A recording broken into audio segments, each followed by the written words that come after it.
또 살고 싶어서 사는 사람 없고 죽고 싶어 죽는 사람도 없습니다. 그 삶은 그냥 주어진 거고 때가 되면 죽는 겁니다. 우리는 그렇게 그냥 살다가 가는 겁니다. 그러니까 즐겁게 살면 됩니다. 그렇게 결론을 내렸어요. 그래서 저는 이제 그 글을 읽으면서 야, 이분이 종교계의 지도자인데 어떻게 말을 삶의 목적을 이렇게밖에 이야기할 수 없는가. 굉장히 충격을 받았습니다. 여러분은 어떻습니까? 그냥 사십니까? 어떤 목적을 갖고 사세요? 안 그러면 그냥 사십니까? 그냥 산다는 말은 목적이 없다고 말입니다. 그렇죠? 왜 사는지를 모른다는 거예요.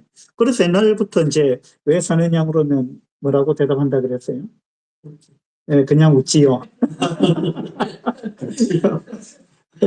그냥 웃는다. 그 말이 뭐예요?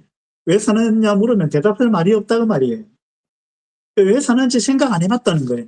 왜 사는지 모르겠다는 거예요. 많은 사람들이요, 그렇게 살아갑니다. 왜 사는지 몰라요. 삶의 목적을 모릅니다. 그리고 어떤 사람은 이제 삶의 목적을 갖고 있는 사람도 있는데, 많은 사람들이요, 그 삶의 목적을 자기가 정하는 거예요. 근데 자기가 정한 목적은요, 그건 잘못된 겁니다. 왜냐하면, 여기에 존재하는 모든 것 중에요, 삶의 목적을 자기가 정한 건 아무것도 없어요. 이 마이크의 목적이 있잖아요. 이 마이크의 목적은 마이크가 정한 게 아니에요. 저기 카메라가 있는데, 카메라가 존재하는 목적은 카메라가 정한 게 아니에요. 맞죠? 누가 정했을까요? 예, 마이크를 만든 사람이 정한 거예요. 그죠? 근데 마이크를 만든 사람이 이 마이크의 존재 목적을 부여한 겁니다. 어떤 필요에 의해서 만들었기 때문에. 근데 이 마이크가, 나는 이런 거 하기 싫어.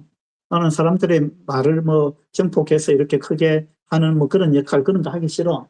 나는 이렇게 살 거야. 하고 자기가, 자기 나름대로 목적을 정할 수 있어요. 그러면 이 마이크의 본연의 그 목적에서 벗어난 거죠. 그죠? 우리 사람도 마찬가지입니다. 우리 사람도 존재 목적이 있습니다. 누가 정해줬을까요? 우리를 만드신 분이. 맞죠? 우리를 만드신 분이 우리의 삶의 목적을 정해주신 거예요. 우리를 누가 만들었습니까?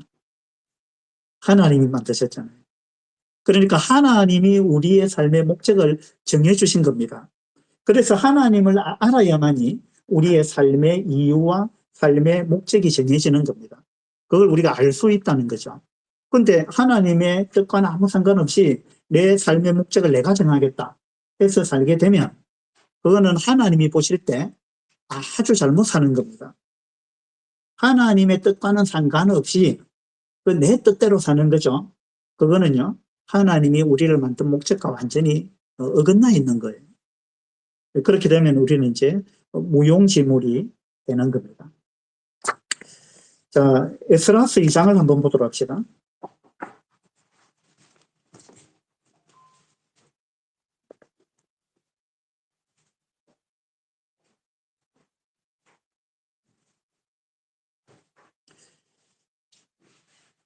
많은 사람들이 삶의 목적이 없이 살아가고 있고, 심지어 이제 우리 그리스도인들조차도 내가 그리스도인으로 사는 목적이 무엇인가, 이런 부분을 잘 생각지 않고 살아가는 경우가 많습니다. 그것도 또 자기가 목적을 정해가지고 그렇게 살아가는 그리스도인들도 많이 있다는 거죠. 에스라 2장을 한번 눈으로 쭉 훑어보세요. 어떤 내용이 나오는 것 같습니까? 여러 사람의 이름이 나옵니다. 그죠? 그 다음에 이제 그 사람의 그 어떤 그 자손의 명수가 몇 명인가. 3절에 보니까 바로스 자손이 2170명이요. 4절에 보니까 스바자 자손이 372명이요. 뭐 이렇게 해서 이제 사람 이름과 그 자손 그리고 그 사람들이 몇 명이냐 이런 숫자가 2장에 계속 이어져 나옵니다. 여러분, 이 사람들이 어떤 사람들인지 아십니까? 어떤 사람들의 명단입니까? 에스라서 2장에 있는 이 이름들은요. 그 답은 1절에 있습니다. 그 1절을 한번 보겠습니다. 옛적에 바벨론 왕 느부갓네살에게 사로잡혀 바벨론으로 갔던 자들의 자손들 중에서 노임을 받고 예루살렘과 유다도로 돌아와 각기 각자의 성읍으로 돌아간 자. 에스라스 2장에 있는 이 사람들의 이름과 숫자는요, 옛날에 바벨론으로 포로로 잡혀갔던 유다 백성들 중에서 예루살렘으로 돌아온 사람들의 이름이에요. 예루살렘으로 돌아온 사람들. 자, 얼마 만에 돌아왔죠? 70년 만에. 남유다 백성들이 바벨론에 포로로 잡혀갔습니다. 포로로 잡혀갔다가 70년 만에 그들이 다시 예루살렘으로 돌아온 것입니다. 그래서 에스라스 2장에 있는 이 사람들의 이름은요, 돌아온 자들의 명단들입니다. 돌아온 자들. 이 돌아온 자들의 특징이 있는데요. 이 사람들의 특징은 뭘까요? 돌아온 사람들이 있고요, 안 돌아온 사람들이 있어요. 바벨론이 포로로 잡혀갔다가 이 바벨론이 나중에 페르시아한테 망합니다. 그렇게 해서 바벨론에 포로로 잡혀갔던 이 유다 백성들이 페르시아, 바사, 성경에는 바사라고 되어 있죠. 그 페르시아에게 그대로 식민지가 이제 이양이 됐습니다. 그 페르시아의 식민지가 됐습니다. 유다 백성이. 그렇게 해서 70년 동안 거기 포로로 그렇게 살고 있다가 70년 만에 돌아왔는데, 돌아온 사람이 있고 안 돌아온 사람이 있어요. 돌아온 사람의 특징은 무엇이고 안 돌아온 사람들의 특징은 뭘까? 오늘 이제 그 부분에 대해서 좀 살펴보려고 하는 겁니다. 어떤 사람들이 돌아왔느냐 하면 에스라스 1장에 보면 어떤 사람들이 돌아왔는지 알 수 있습니다. 자, 1장 1절부터 한번 보겠습니다. 1장 1절. 바사 왕 고레스 원년에, 자, 페르시아의 고레스 왕이 페르시아의 이제 초대 왕입니다. 바사 왕 고레스 원년에 여호와께서 예레미야의 입을 통하여 하신 말씀을 이루게 하시려고, 자, 하나님께서 예레미야 선지자를 통해서 유다 백성이 바벨론의 포로로 잡혀가기 직전에 하신 말씀이 있어요. 약속하신 말씀이 있습니다. 그게 뭐냐 하면, 우리가 바벨론의 포로로 잡혀가는데 70년이 차면 하나님께서 너희들을 다시 예루살렘으로 돌아오게 하실 거다 하고 예레미야 선지자가 예언을 한 것입니다. 하나님의 말씀을 그렇게 전달을 한 거죠. 하나님은 그렇게 약속하셨습니다. 그래서 70년이 딱 되니까 하나님이 약속을 지키시죠.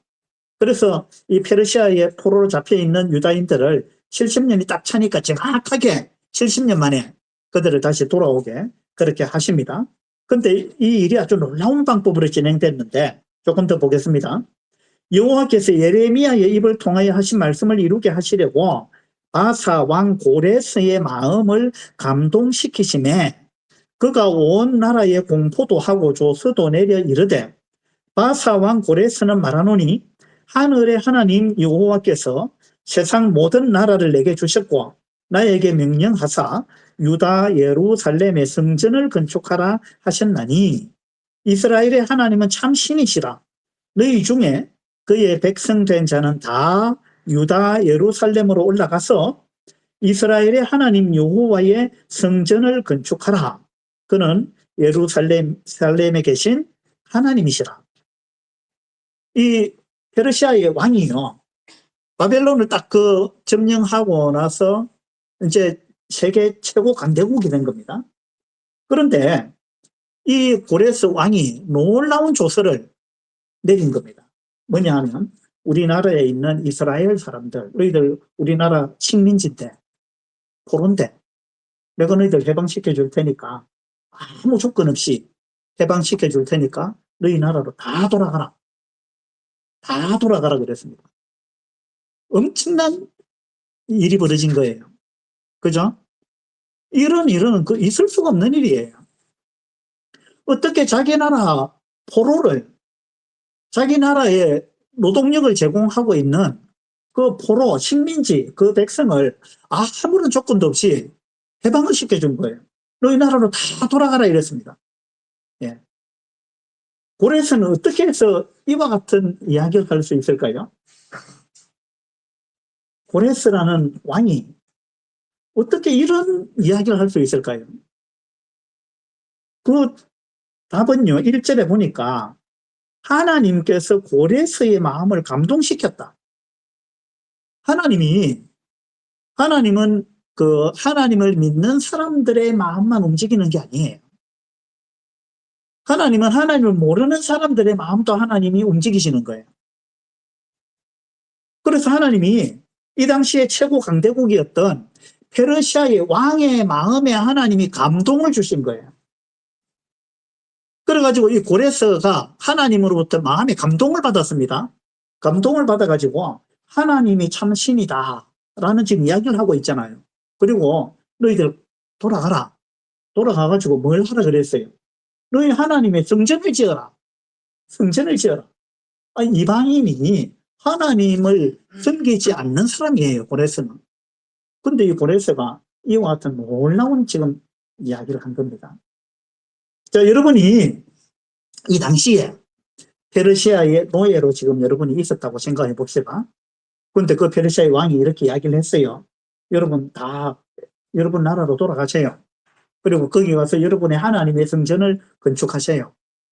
이렇게 이야기했단 말이에요. 그러면 여러분 돌아갈 겁니까? 안 돌아갈 겁니까? 예, 대답 좀 해보세요. 예? 아, 고민된다. 고민된다. 왜 고민이 되는 거예요? 생활터전이 거기 있으니까. 뭐가 있다고? 예? 아, 생활터전이, 그렇죠. 왜냐하면 70년을 살았잖아요.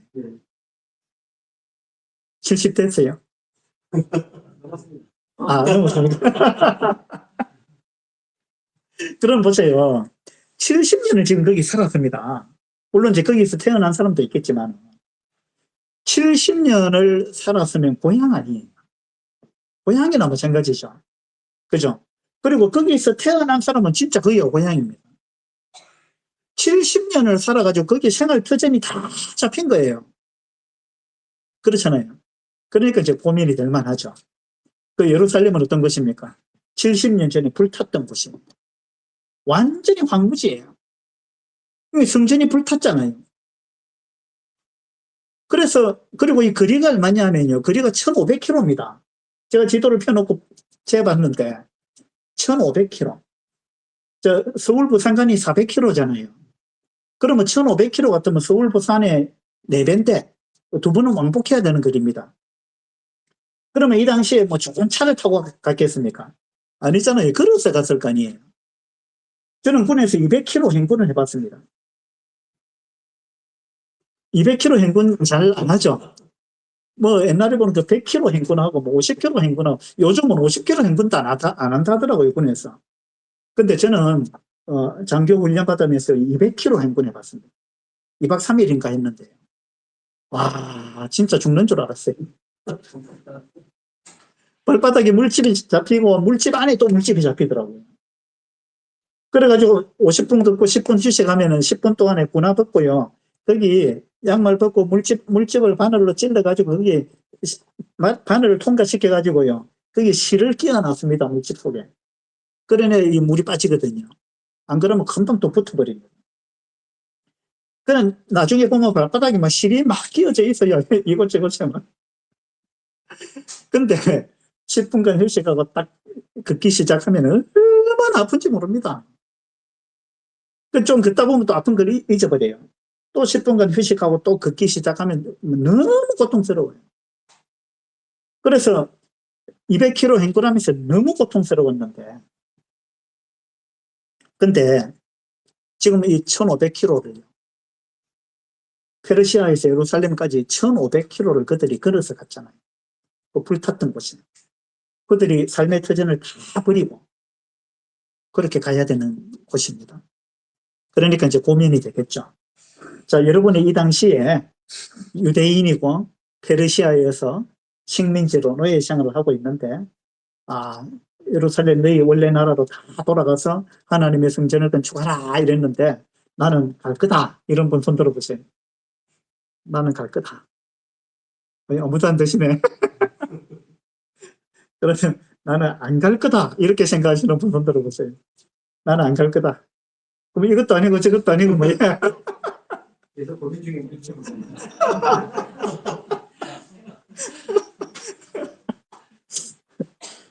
그래요. 그러니까 이제 에스라서 2장에 있는 에스라서 2장에 나오는 이 이름들요. 이 사람들은요. 고민 안 한 사람들이에요. 고민 안 하고 그 말을 듣자마자 나는 갈 거야. 나는 갈 거야. 하고 자원했던 사람들. 그러니까 에스라서 2장에 나오는 이 사람들은요.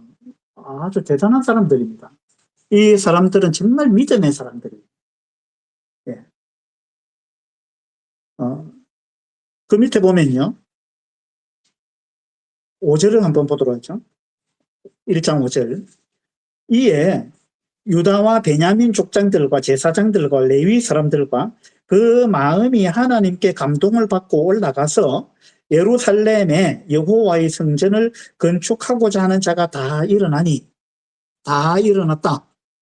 자, 3절에 보니까 다 올라가라 이랬습니다.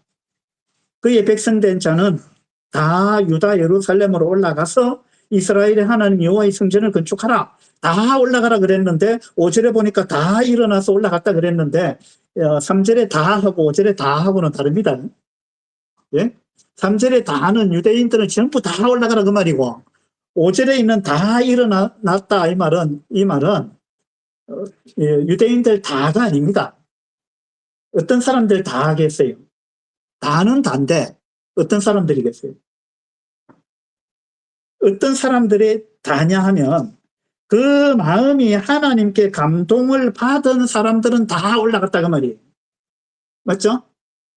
하나님으로부터 감동을 받은 사람은 다 올라갔다. 그럼 안 올라간 사람은 어떤 사람이에요? 감동을 못 받은 사람입니다. 하나님으로부터 아무런 감동을 못 받은 사람이에요. 자, 보세요. 포로 생활을 70년을 했습니다. 남의 나라에서. 내 나라를 빼앗기고 남의 나라에서 식민지로 70년을 살았습니다. 그런데 그 느닷없이 어느 날 그 나라의 왕이 너희들 다 원래 나라로 돌아가라. 그리고 하나님의 성전을 건축하라. 이거는요 꿈과 같은 이야기입니다. 성전을 건축하라 이 말은 너희 올라가서 마음껏 신앙생활 하라 그 말 아니에요. 바벨론에서 신앙생활이 됩니까 이 사람들이요? 그 우상의 나라에서. 안 그렇습니까? 성전이 없잖아요 바벨론에는. 이 당시는 성전이 없으면 신앙생활이 안 되는 거예요. 그런데 신앙의 자유를 좀 준 거 아닙니까? 노예 해방시킨 거 아니에요. 꿈과 같은 이야기를 들었습니다. 근데 이 이야기를 듣고 마음에 막 이 기쁨과 어떤 이런 것들이 막 벅차올라야 이게 정상이잖아요. 안 그렇습니까? 예? 이 이야기를 들었는데 마음에 아무런 감동이 없어요. 가서 뭘 하라고? 그게 뭔데 도대체? 성전을 지으라고. 성전이 있으면 뭐, 어떻고 없으면 어떻는데, 뭐, 성전이 뭔데? 뭐, 이런 생각 아닙니까? 안 올라간 사람들은 지금. 예? 그런 거 아니에요. 아무런 감동이 없는 거예요, 마음에. 여러분, 그리스도인은요, 감동을 받고 사는 사람이거든요. 우리는 성령의 감동으로 살아가는 사람들입니다. 그게 성령 충만한 것이고, 그렇죠? 성령이 우리에게 어떤 감동을 주실 때 우리는 그 감동에 따라서 성령님께 순종하면서 그렇게 살아가는 것, 그것이 그리스도인의 삶이잖아요. 그런데 우리가 마음에 성령님으로부터 오는 감동이 없다. 예를 들어서 감동이 없다. 이거는요 비정상적인 그리스도인입니다. 감동이 없으면 성경을 읽는데 감동이 없어요. 지금 말씀을 듣는데 감동이 없어요. 예를 들어서 예? 지금 저 무슨 이야기 하지? 내가 무슨 상관이 있지? 이렇게 그런 마음으로 냉랭한 마음으로 들으면 아무런 감동이 없는 거 아니에요. 감동이 없으면 그리스도인의 삶이 아니에요. 이 당시 페르시아에 있었던 이 사람들 중에 많은 사람이, 대부분의 사람들이 이 감동을 잃어버린 거예요. 고레스가 이 놀라운 칙령을 했는데 아무런 감동이 없어요, 마음에. 이건 병든 거예요. 예.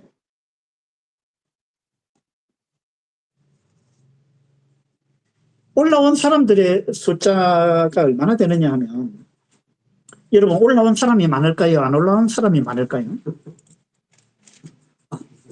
예? 아무런 소리. 예. 안 올라온 사람이 훨씬 많습니다. 안 올라온 사람이.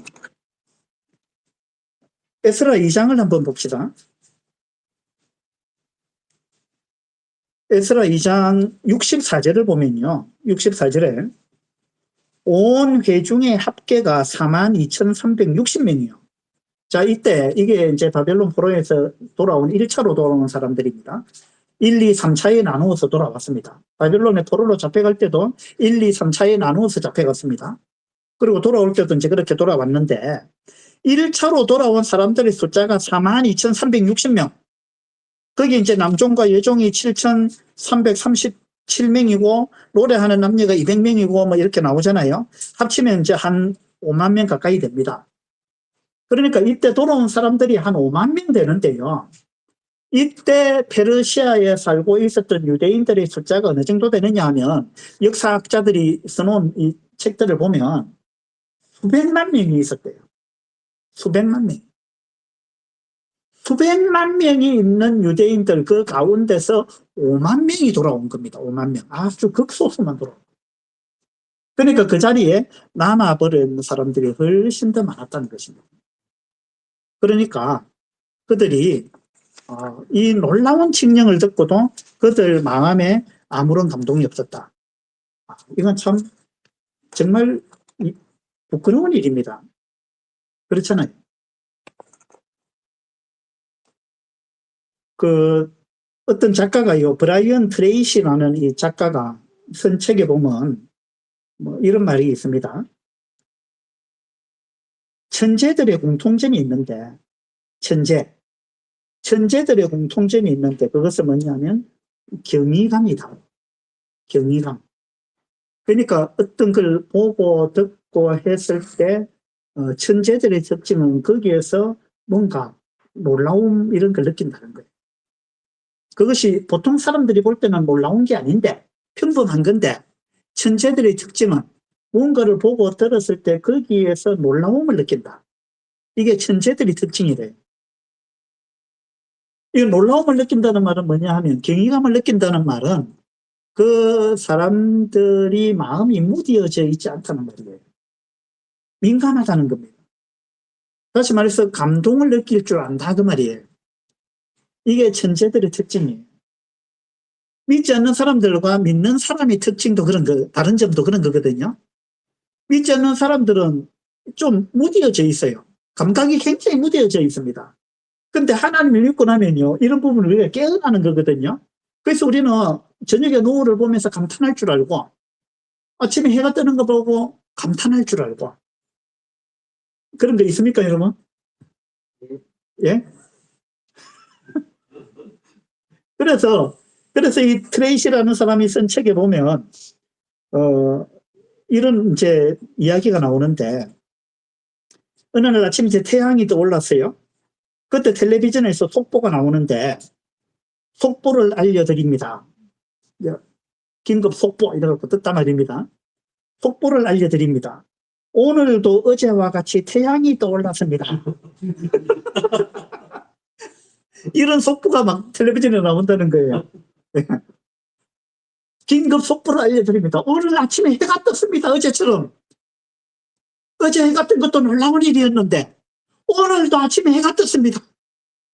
그래 긴급 그 속보를 텔레비전에서 이렇게 뉴스로 보여줬다는 겁니다. 천재들이 사는 마을에. 그래서 그 천재들이 그 뉴스를 보면서 와 감동을 하고 막 박수를 치면서 와 오늘 또 태양이 떴다. 저렇게 엄청나게 큰 해가 어떻게 저 하늘에 오늘 또 떠올랐단 말이냐 이러면서 그들이 감탄을 하고 박수를 치고 막 이랬다는 거예요. 예. 이게 천재들의 특징이라는 겁니다. 예. 뭐냐면 마음에 감동이 있다는 거예요. 마음이. 여러분 아침에 해 뜨는 거 보고 감동해 보셨어요? 해가 뜨든지 말든지. 예. 오늘 제가 이제 그 호텔에 짐을 풀고 강이 잘 안 보이는 방을 처음에 줘가지고 아니 강이 좀 잘 보이는 방으로 옮겨서면 좋겠다 하고 이야기를 하니까 옮겨주더라고요. 그래서 강이 잘 보이는 이 남강을 쳐다보면서 촉승로를 보면서 제가 사진을 여러 장을 찍었습니다. 너무 멋있어가지고. 예, 저는 강을 참 좋아하거든요. 근데 강을 사진을 많이 찍었는데 사진을 찍고 찍은 사진을 보니까 거기 노을이 딱 지는데요. 하늘에서 햇살 내려오는 게 보이고 그 강물의 그 색깔과 하늘의 색깔과 이런 게요. 노을이 지는 이런 부분이 잡혔는데 너무 멋있는 거예요. 여러분 저녁 노을을 보면서 감탄해 보셨어요? 예? 그 감탄 안 해봤다면 이제 여러분 천재가 아니에요.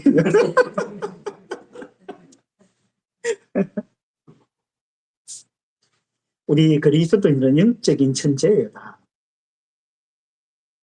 그게 이제 영성이라는 거잖아요. 이거는 구원받지 못한 사람들한테는 잘 없는 부분입니다. 그래서 에스라스 2장에 나오는 이 사람들 이름, 이 하나님이요, 이 사람들을 굉장히 중요하게 보신 겁니다. 그래서 에스라 2장에 우리가 잘 읽기도 어려운 이런 사람들 이름 쭉 적어놓고 그 자손들이 몇 명이 왔다, 또 어떤 자손이 몇 명이 돌아왔다, 몇 명이 돌아왔다 하면서 쭉 적어놨잖아요. 에스라스 8장에 가보면 또 이름이 쭉 나옵니다. 그 2차로 돌아온 사람들 이름이. 그리고 느헤미야서 7장에 가보면 또 이름들이 쭉 나옵니다. 그 누군지 알아요? 3차로 돌아온 사람들이. 이건 무슨 말이냐 하면 하나님께서 돌아온 사람들을 굉장히 귀하게 귀중하게 보신다는 거예요.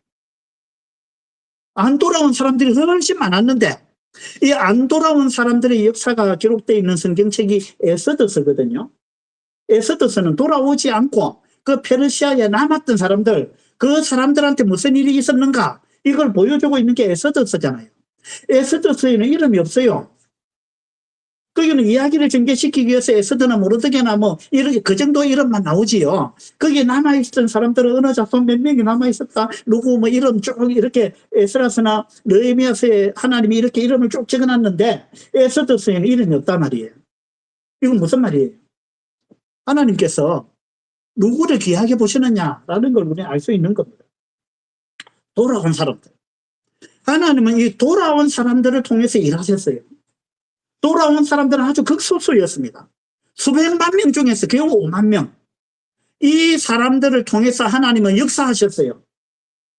하나님 입장에서는요, 숫자가 많으냐 적으냐는 중요한 게 아닙니다. 어떤 마음을 갖고 사느냐. 돌아온 사람은요, 목적이 있었습니다. 목적이 있는 삶을 살았다 이 말입니다.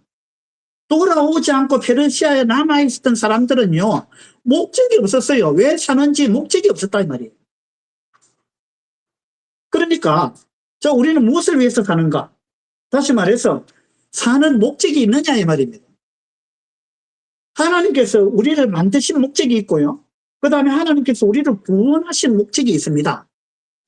하나님께서 여러분을 선택해서 창세전에 하나님 여러분 선택했잖아요. 하나님으로부터 여러분은 모두는 선택받은 사람입니다. 하나님이 여러분을 선택하실 때 목적 없이 선택하지 않는다는 거예요. 맞죠? 사람도 뭔가를 만들 때, 이 컵 만들 때 목적을 갖고 만들잖아요. 목적 없이 아무것도 만들지 않습니다. 하나님도 똑같습니다. 하나님도 목적을 갖고 여러분을 만드셨고 목적을 갖고 여러분을 구원하셨다는 거예요. 그러면 여러분들이 그리스도인으로 살아가는 삶의 목적이 뭐냐 이 말입니다. 그걸 생각해보고 사느냐 이 말이죠. 페르시아에 남아버렸던 그 수많은 유대인들, 그 사람들은요, 이 삶의 목적을 상실해버린 거예요. 목적이 없습니다. 그들은요, 그냥 잘 먹고 잘 사는 게 목적이었을지 몰라요.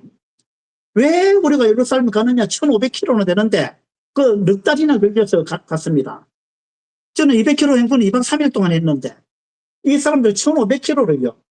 짐승을 데리고 애들을 데리고 올라간 사람들이 네 달 걸려서 예루살렘에 도착했습니다. 얼마나 힘들었겠어요. 그들 발바닥에 물집이 안 잡혔겠습니까?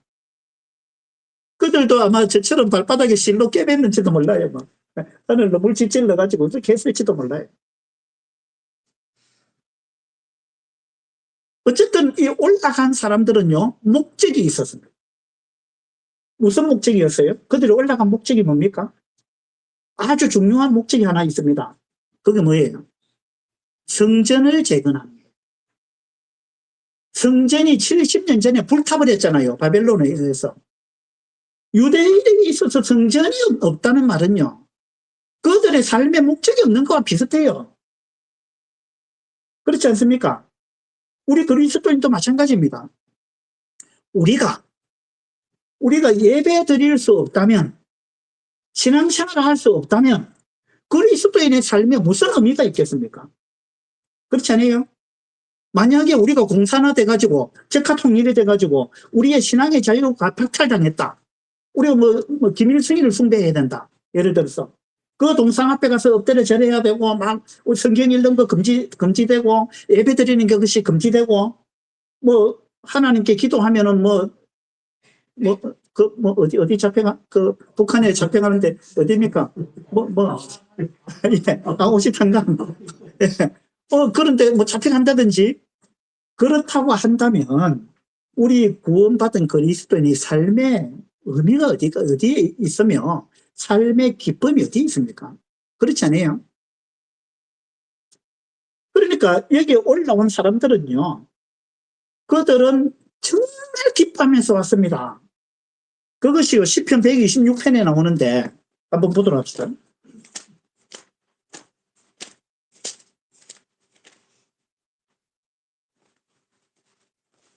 시편 126편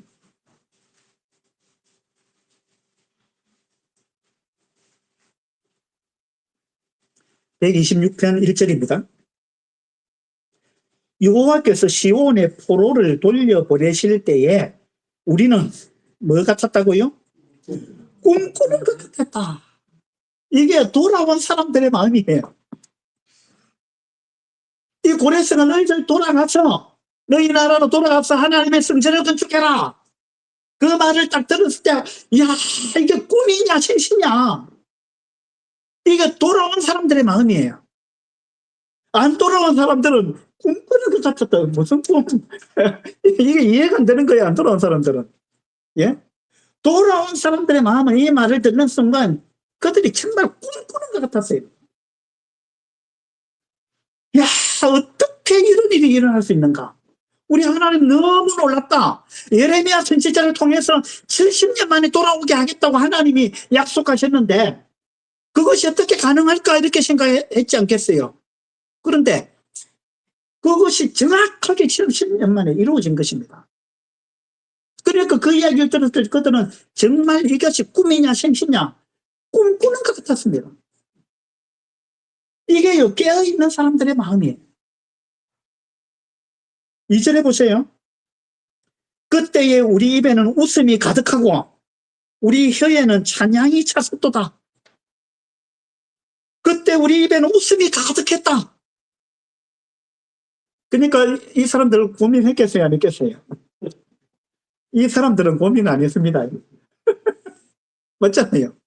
꿈꾸는 것 같았다. 그리고 우리 입에는 웃음이 가득했다. 그리고 우리 혀에는 찬양이 찼었다. 그들이 그 먼 거리를 넉 달에 걸어서 오면서 그들이 불평했거나 투덜거렸거나 원망했거나 그런 게 아니라는 거예요. 그들이 오면서요, 페르시아에 정들었던 그 땅, 거기에 그들이 일구어 놓았던 거, 그거 다 포기한 거예요. 그들은 많은 손해를 감수했습니다. 이 당시에 역사학자들이 쓴 책에 보면 거기에 살던 사람들이 70년 동안 거기에 완전히 거기에서 다 터전을 잡아가지고 거기 있던 사람들이요, 많은 부를 누렸습니다. 상인들도 많았고 은행가도 있었고 지주도 있었다 그래요. 이 페르시아는 굉장히 유화 정책을 썼습니다. 그래서 포로들한테도 많은 자유를 허용을 했는데 그들이 거기서요, 상업을 하고 또 뭐 사업을 하고 해가지고 은행가도 나오고 지주도 나오고 막 이랬다는 겁니다. 그래가지고 그들이 거기서 정말 거기서 터전을 다 잡았습니다, 사람들이요. 그런데 이거 포기하고 온 거예요. 포기했습니다. 근데 이때 보세요.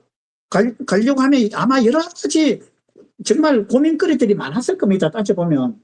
아이, 거기 가서 우리 자녀 교육은 어떻게 하지? 거기 가면 학교가 있는가? 뭐 이런 생각 안 했겠어요?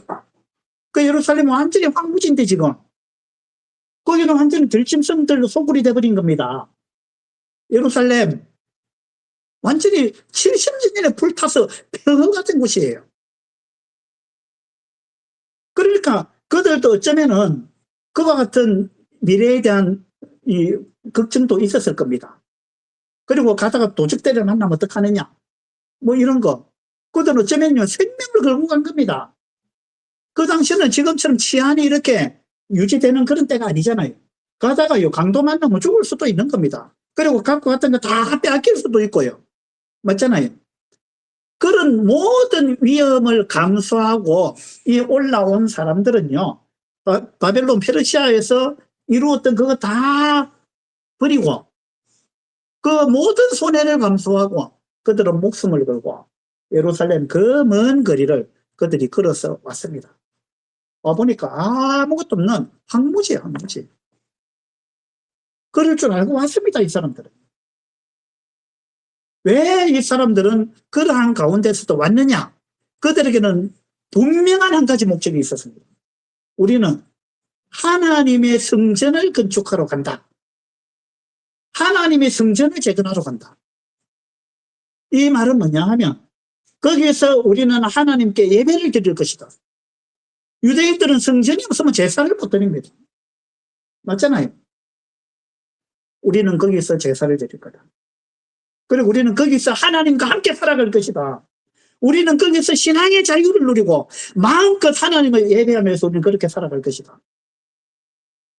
메이플라워를 타고 저기 신대륙 아메리카로 건너갔던 사람들, 그 사람들 정교도라 그러잖아요. 그 사람들도 마찬가지입니다. 그와 같은 마음으로 간 거예요. 영국이 성공이 국교화되면서 그들이 신앙에 많은 그 핍박을 받았기 때문에 그들은 신앙의 자유를 위해서 그들의 터전을 다 버리고 그냥 목숨을 걸고 배를 타고 망망대해를 거쳐서 어떤 모르는 땅, 무지의 땅으로 그들이 신앙의 자유를 위해서 간 사람들, 그 사람들이 청교도잖아요. 그렇게 해서 그들이 아메리카에 건너가서 세운 나라가 미국이잖아요. 목숨을 걸고 그 길을 간 겁니다. 무엇을 위해서? 신앙의 자유를 위해서. 우리에게 있어서 신앙 외에는 아무것도 없다. 그들의 가치관이 그겁니다. 이 당시 돌아온 사람들도 그런 것입니다. 맞잖아요. 그거보다 더 중요한 게 뭐가 있어요? 그러니까 하나님은 이 돌아온 사람들, 이 사람들을요, 정말 하나님이 귀하게 보십니다.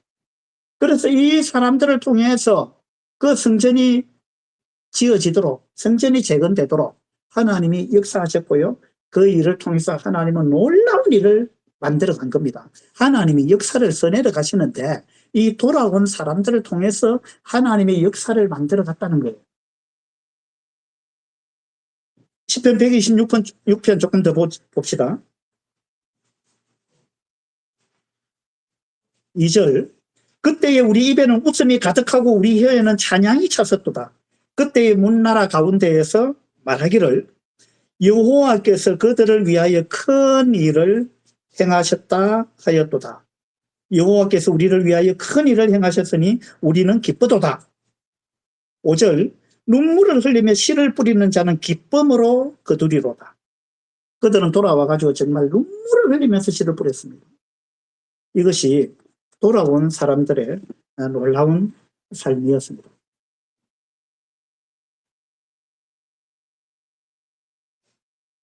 몇 분에 시작했죠?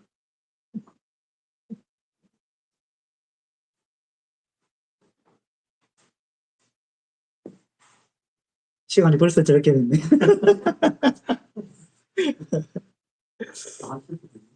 예, 9시까지 하겠습니다.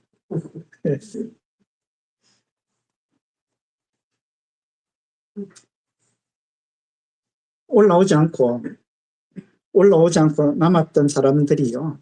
이 1차 포로 기한이 있고 나서 한 60년이 흘러갔을 때 에스더 사건이 일어났습니다.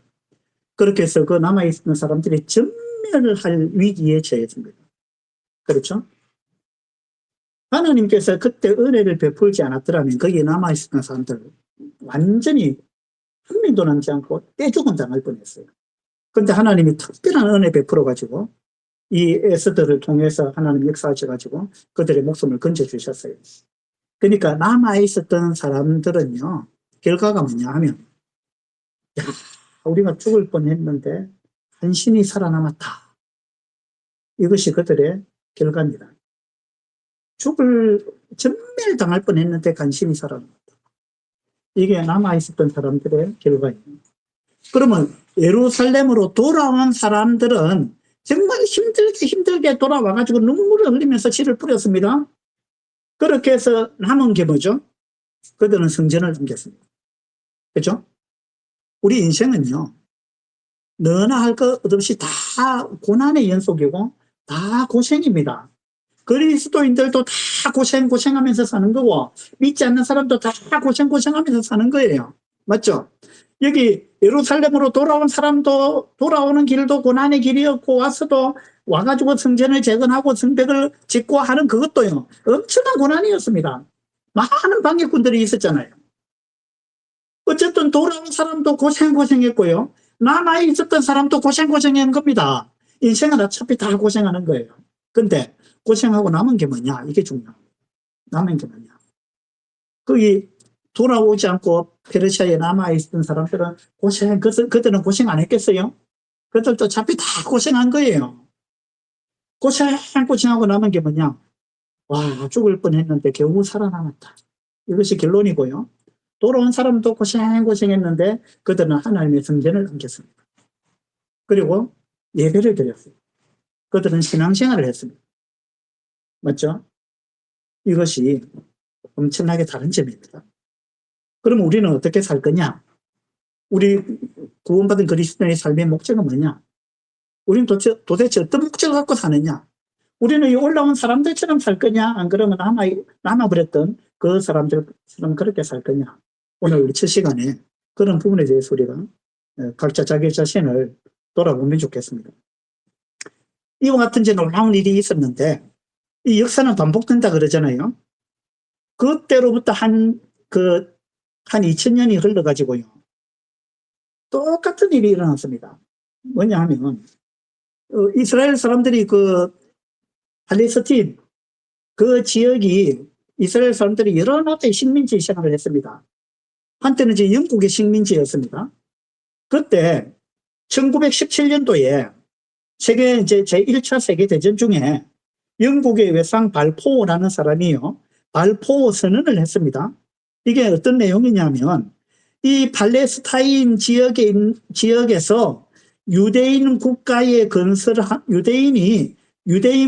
건설하는 것을 내가 인정한다. 그리고 지원하겠다라는 놀라운 이 선언을 합니다. 이거 역사적으로 발포 선언이라고 하는 건데요. 놀라운 일이 일어났습니다. 이게요, 그때로부터 2000년 전에 페르시아의 왕 고레스가 칙령을 내렸던 거하고 너무 비슷하잖아요. 고레스가 너희들 다 돌아가서 성전 지어라 이랬잖아요.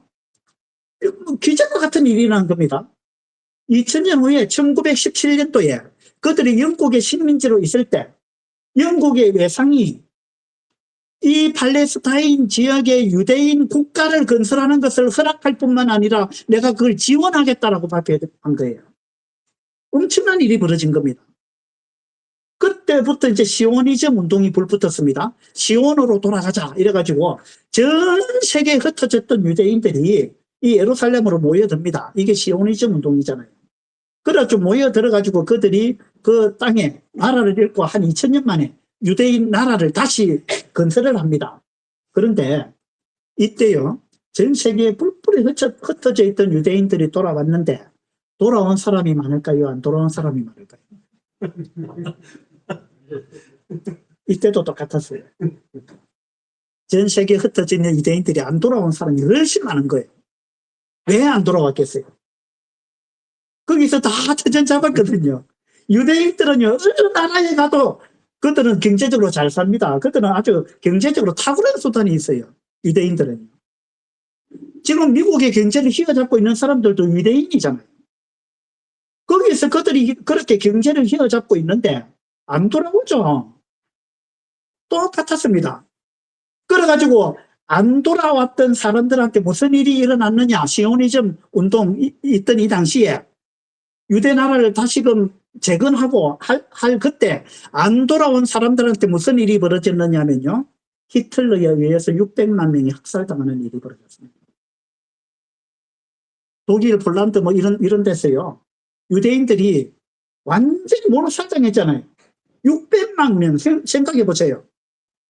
600만 명이 학살을 당했는데 그들이 예루살렘으로 안 돌아온 사람들. 하나님이 이 고레스 시대에는 그때도 수백만 명이 히틀러에 의해서 학살을 당한 것처럼 고레스가 있던 그 시대에도 수백만 명이 그렇게 학살을 당할 수 있었다 이 말입니다. 하나님이 그걸 건져주셨잖아요. 은혜를 베풀었잖아요. 그럼 유대인들이 정신을 차려야 될 거 아니에요. 그런데 2000년 후에 이 일이 그대로 일어났습니다. 얼마나 놀라운 일이에요. 이 차이가 뭐냐? 그들이 하나님으로부터 감동을 받느냐. 거기에서 나눠진다는 거.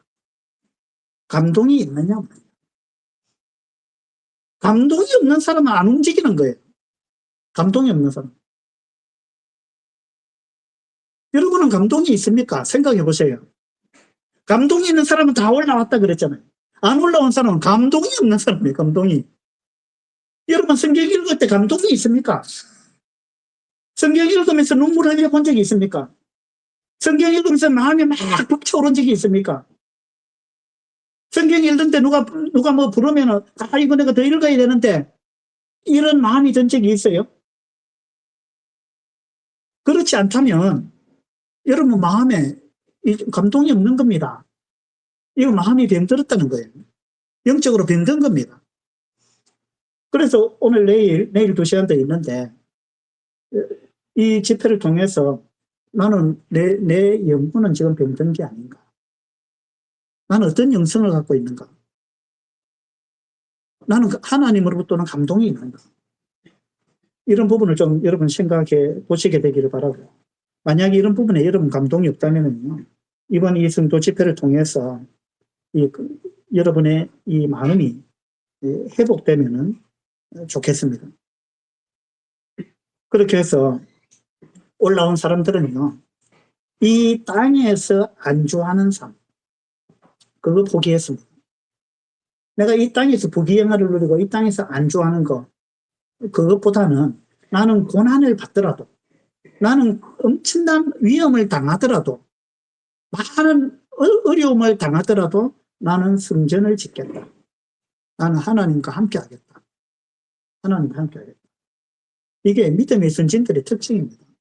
모세도 그랬잖아요. 하나님이 백성과 함께 고난받기를 잠시 죄악의 낙을 누리는 것보다 더 기뻐했다. 더 좋아했다. 이게 우리 믿음의 선진들의 특징은 다 이런 겁니다. 지금 현재 내가 편안한 삶을 사느냐? 거기는 별 관심이 없었다 이 말이에요. 지금 이 땅에서 평안함을 누리는 거. 평안과 편안은 다른 겁니다. 편안함을 누리는 거. 그것이 우리의 목적이 돼서는 안 된다. 우리는 이 땅에서 많은 어려움과 고난을 당한다 할지라도 또 어떤 불이익을 당한다 할지라도 또 경제적으로 어려움을 당한다 할지라도 내가 하나님과 함께 할 수 있다. 나는 그것이 나의 가장 큰 기쁨이고 행복이다. 그 마음을 우리가 갖고 그 목적을 갖고 그렇게 우리가 살아가고 있다면 우리도 에스라서 2장과 에스라서 8장과 느헤미야서 7장이 기록된 그런 사람들처럼 우리도 깨어있는 사람이고 우리의 마음이 하나님을 향해서 민감한 사람들이고 마음이 열려있는 사람들이고 그런 사람들이 될 것입니다. 여러분은 이 영광스러운 고난의 삶을 살고 싶으십니까? 안 그러면 편안하고 안락한 삶을 살고 싶으십니까? 여러분 어떠한 삶을 살겠습니까? 여러분이 구원받은 그리스도인으로서 어떤 목적을 갖고 사십니까? 오늘 이런 부분에 대해서 한번 생각해보는 그런 시간이 되었으면 좋겠다, 그런 생각이 듭니다. 감사합니다.